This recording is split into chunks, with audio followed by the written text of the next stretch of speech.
Nous sommes à Longévity, Poitiers, 2022, et nous allons parler d'une vision du logement de demain, en relation en partie avec les seniors, avec Nicolas Deveau, qui est le directeur scientifique et recherche et développement de Solinov. Bonjour Nicolas. Bonjour. Peut-être vous présenter si vous le souhaitez, puis présenter Solinov. Nicolas Deveau, j'ai 53 ans, je grenouille dans le milieu des technologies, des télécoms et de la domotique depuis les années 90. J'étais aux prémices de l'Internet, des hauts débits, de la DSL, etc. Et Solinov est une société qui est née de la rencontre des sciences molles au travers du docteur Jean-Louis Patard et des sciences dures au travers de moi, où on a essayé de solutionner des problématiques liées au maintien à domicile des personnes qui, au fur et à mesure de l'avancée dans l'âge, voient arriver des pathologies ou des petits problèmes qui leur posent des soucis pour rester chez eux. Les solutions développées par Solinov?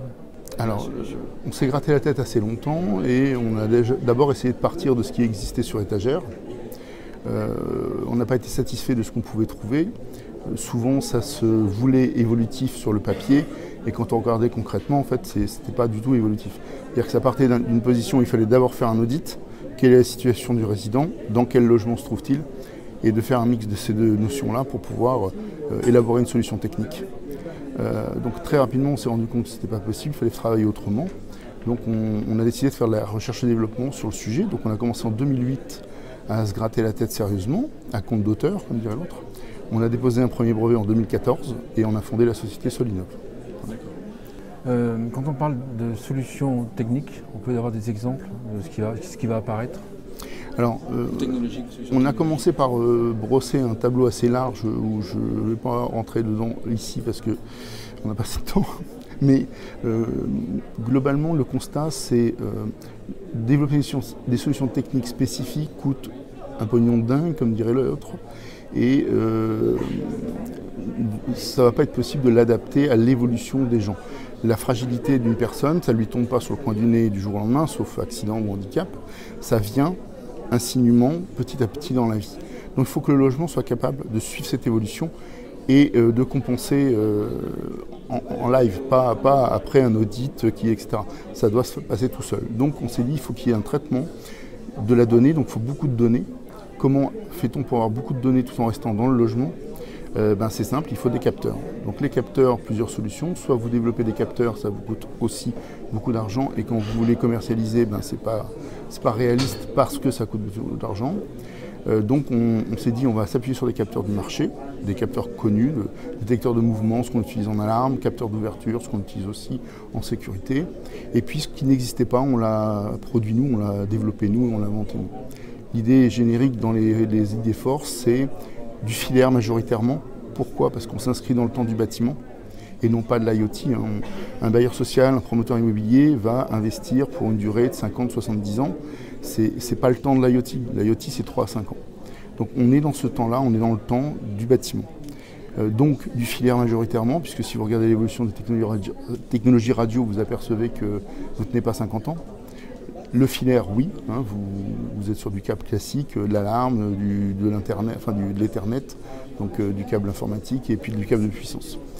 Et puis on part du point central du logement qui est le tableau électrique, d'où on peut faire rayonner en fait tous les capteurs qui alimentent cet élément central. Donc notre technologie, c'est quoi? Ce sont des capteurs simples, du marché, pas cher, en grande quantité, de l'intelligence artificielle qui est embarquée localement au niveau du tableau électrique du résident, pour éviter d'avoir des sorties vers le net. On est toujours dans la notion d'empreinte carbone basse. On a besoin de limiter les transactions vers le net. Donc ça vous donne plein d'avantages au niveau de la sécurisation des capteurs, au niveau de la sollicitation du lien primaire vers l'Internet, etc. Donc ça nous permet d'alimenter un dispositif qui va travailler non pas verticalement. Habituellement, vous avez un détecteur de mouvement, par exemple, qui va vous allumer une lumière s'il détecte quelqu'un qui déambule et qui a passé de luminosité. Mais ça ne sert qu'à ça. Nous, on va avoir chacun des capteurs qui va envoyer des informations vers ce système central dans le tableau électrique, qui va contextualiser. Il y a quelqu'un, il n'y a personne, il y a de la lumière, il n'y a pas de lumière, etc., etc. Et en fonction de ça, va réagir. Donc allumer des lumières, allumer un chemin lumineux, allumer un volet, ouvrir une électrobande d'eau ou au contraire la fermer. Tout ça en utilisant des actionneurs, encore une fois, communs du marché qui sont diffusés et produits en grande quantité. Est-ce qu'on peut avoir des exemples de ce qu'on va mesurer et ce que ça va permettre? Alors ce que ça va permettre, c'est de permettre au logement d'apprendre la façon d'occuper le logement de sa population. Il y a le professeur Zizis de l'Université de Toulouse qui a conceptualisé la notion de relation habitat-habitant. Pour deux typologies de familles identiques, qui occuperaient deux typologies de logements identiques, on a une façon d'occuper le logement, une relation habitat-habitant complètement différente. Donc on ne peut pas avoir une solution tout-terrain, c'est pas possible, il faut que le logement apprenne, comprenne comment il est occupé. Et cette relation-là est propre à chacun et elle est glissante au fur et à mesure de l'année, puisque bien évidemment, vous ne vivez pas de la même façon du 1er janvier au 31 décembre. Alors on parlait d'actimétrie tout à l'heure, avant la présentation, c'est cette notion-là en fait que le système va mettre en avant. Ça permet de détecter des signaux faibles, mais a fortiori aussi de détecter des signaux problématiques. Des signaux faibles sur l'alimentation, sur la mobilité, sur la mobilité, oui, sur l'activité des gens, sur leur rythme de vie, sur le fait. Alors on a des capteurs sur certains profils où on va avoir un capteur d'ouverture sur la porte du frigo par exemple, sur les notions de nutrition, sur le fait de sortir, d'ouvrir les fenêtres ou pas, donc d'aérer son logement. C'est aussi des recommandations puisque le système connaît la température et l'hygrométrie de chacune des pièces, et de pouvoir donner des indications en cas de canicule ou au contraire en cas d'atmosphère malsain parce qu'il y aura un problème de VMC, etc. En fait, le logement devient actif. Il contextualise et il va être capable donc de réagir et de remonter de l'alerte. Ce qui est intéressant, c'est que la donnée qui sort du logement, ce ne sont que ce qu'on appelle les avertissements, les warnings, qui vont dire là, il y a une situation qui est anormale. Tout le reste du temps, la donnée reste dans le logement. Elle est stockée puis évacuée vers un serveur pour être conforme au RGPD et pouvoir stocker les données du résident et les lui redonner. Vous savez, le RGPD, vous êtes censé pouvoir leur donner sous forme compressée. Bon, je ne sais pas ce qu'ils font avec, mais bon, on ne peut pas stocker dans le logement tout ça, donc on les met sur un serveur. Mais le fait est qu'on traite localement. Ça, c'est vraiment important, puisque même s'il n'y a plus de coupure Internet, une coupure de l'Internet, vous continuez de pouvoir avoir un système fonctionnel. Ce que vous disiez tout à l'heure, c'est qu'effectivement, il faut que ces solutions-là soient pérennes, oui. Parce qu'un bailleur ou un constructeur de maisons, de bâtiments, lui, il a un temps long, et que, si j'ai bien compris, beaucoup de solutions qui existent à l'heure actuelle sont plutôt un temps court. Et donc, en fait, il y a une dichotomie entre la durée de vie de la solution et la durée de vie du bâtiment. Oui, parce que l'approche qui a été faite par la plupart des gens, elle est palliative. C'est-à-dire que je réponds à une situation de maintenant. En fait, il faut les deux. Il faut répondre aux solutions de maintenant, mais aussi se projeter dans qu'est-ce que doit être un logement, comment il doit pouvoir suivre mon parcours résidentiel. Entre jeunes célibataires, couple d'actifs, actifs avec enfants, célibataires ou personnes retraitées, etc. etc. Enfin, l'occupation d'un logement évolue, et si on dit que les gens veulent rester majoritairement à leur domicile, c'est pas seulement à domicile, c'est à leur domicile. Comment fait-on pour que ce soit possible, quoi ? Autre solution, loin des GAFAM. Oui, parce que la notion de souveraineté numérique est vachement importante. Aujourd'hui, si vous êtes un bailleur social, vous avez construit un bâtiment, toutes les données générées par le bâtiment, quelque part, vous appartiennent au sens du bâti. Les données générées par le locataire dans son logement lui appartiennent à lui. Cependant, il est intéressant pour le bailleur social d'avoir des informations sur comment se comportent les montées de température et l'inertie des pièces qu'il a bâties. Il a bâti par exemple des appartements exposés au nord, comment ça se comporte par rapport à ceux au sud, quel est l'impact sur le temps de chauffage, sur l'inertie du chauffage, etc. Ça lui permet d'avoir de la donnée aussi, dans la notion de BIM, donc d'organisation numérique du bâtiment, sur les choix de matériaux futurs. J'ai pris tel matériau sur ce projet-là de construction, ça a telle performance, c'est pas vraiment ce qu'il y avait sur le papier, la fois d'après je vais peut-être faire autrement. On m'a donné un sas d'ouverture de la porte de garage qui est censé faire 10 000 cycles, au bout de 5 000 cycles il y a des problèmes. Bon, j'ai de la matière pour gérer mon bâtiment, on est bien dans le bâtiment actif responsable, on est dans quelque chose qui n'est pas qu'une coquille protectrice, c'est quelque chose qui devient bienveillant. Les GAFAM, pourquoi loin des GAFAM ? Parce que le problème des GAFAM, c'est que bien souvent, ils vous proposent des solutions gratuites, Vous connaissez... Utiliser les données, c'est ça c'est pas un peut-être, c'est vous les lisez, ce que personne ne fait, les fameuses CLUF, vous apercevez que bon. Et le travers que vous pouvez rencontrer également, c'est que le fait de prendre l'habitude d'utiliser un service, le service est rendu, c'est pas le sujet.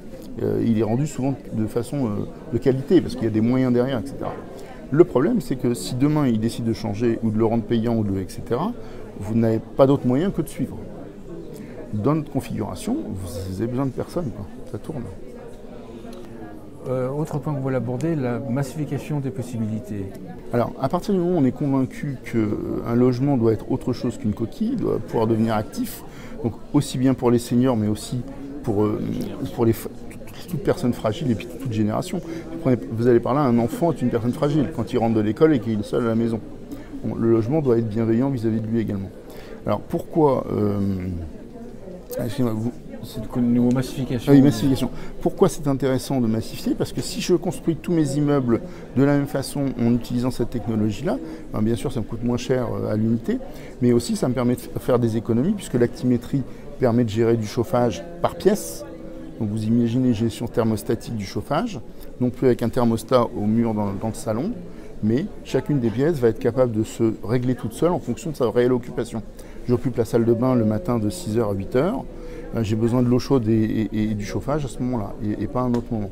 Donc si je n'ai pas des gens capables de déployer ces systèmes-là en masse, je ne pourrais pas le faire. Si ce ne sont pas des électriciens ou des plombiers tels qu'il existe aujourd'hui sur le marché ce service, y compris pour la maintenance, vous ne pourrez pas massifier. Si vous avez besoin de spécialistes courant faible de haut niveau, vous ne pourrez pas massifier. Parce qu'aujourd'hui, il n'y a pas les compétences sur le marché. Toutes ces solutions, en fait, tous ces bénéfices de solutions, ça colle à quel horizon? Enfin, qu'est-ce qu'on fait déjà? Et ça sera à quel horizon? Ben là, les bailleurs sociaux commencent à prendre conscience qu'ils ont un gros intérêt à ce que leurs bâtiments deviennent actifs et leur produisent de la donnée, ne serait-ce que vous avez des bâtiments qui sont un peu éloignés, où aujourd'hui la façon de fonctionner, c'est je vais envoyer un agent qui va faire le tour des Skydome, qui va faire le tour des caves, qui va faire le tour du local poubelle, voir s'il n'y a pas de départ de moisissure, des choses comme ça. Ce qui coûte pas mal d'argent, de temps, et puis qui n'est pas fiable, parce que si vous passez au bon moment, tout va bien. Mais si votre Skydome reste ouvert alors que vous venez de partir, c'est comme ça jusqu'à la prochaine ronde.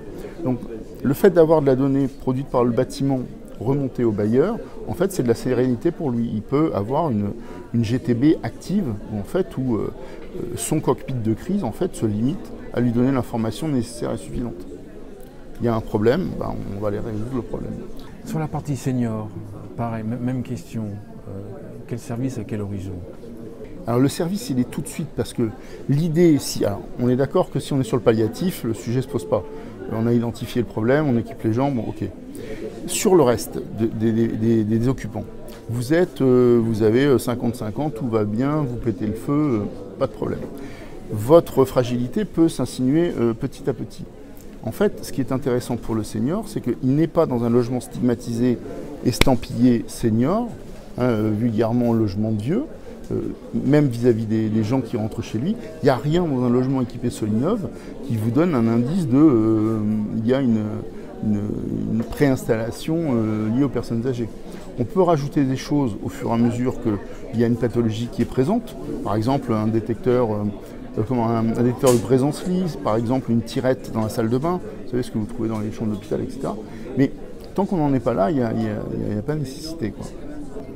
Dernier point qu'on veut aborder, technologie sans l'humain. Il faut la technologie et l'humain. Alors, ce dont on s'est rendu compte, c'est que la techno, c'est bien, mais si vous ne voulez pas déclencher des faux positifs qui vont agacer, vous savez, c'est le phénomène de Pierre et le loup, qui vont agacer les aidants ou même rendre inopérant en fait, le fait d'avoir des aidants, eh ben, il faut que quand il y a une alerte qui remonte, elle soit béton.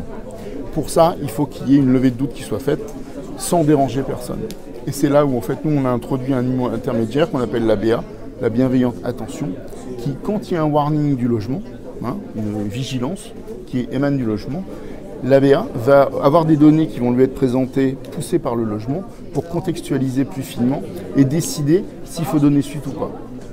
Donc systématiquement, tout est à un moment décidé par un humain qui va déclencher soit un aidant, soit les secours, selon les choix du résident qu'il aura lui-même hiérarchisé.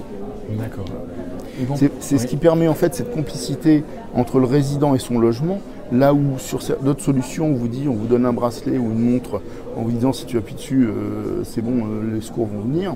Et vous apercevez qu'il y a deux phénomènes qui se produisent. Soit ils ne le portent pas au moment où ils ont un problème, soit pour eux c'est le top départ pour une mise en maison de retraite. Et du coup, ils font en sorte de ne pas l'utiliser. Nous, comme c'est de toute façon le résident qui est sollicité en premier, on lui demande si tout va bien. Il a toujours possibilité de dire oui, tout va bien, auquel cas ça en reste entre son logement et lui. Et s'il n'a pas la possibilité, et a fortiori s'il dit non, ça ne va pas, ça escalade et ça sort. Ça lui donne confiance en lui-même et ça crée vraiment une complicité avec son logement. Une conclusion à l'émission? Eh ben, vous voulez mon téléphone?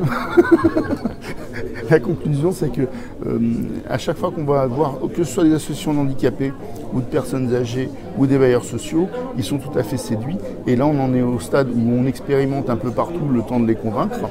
Et on n'a plus qu'à passer à l'étape d'après où on massifie. Super, merci Nicolas Deveau. Je rappelle que vous êtes directeur scientifique, recherche et développement chez Solinov. Merci beaucoup. Merci à vous, au revoir.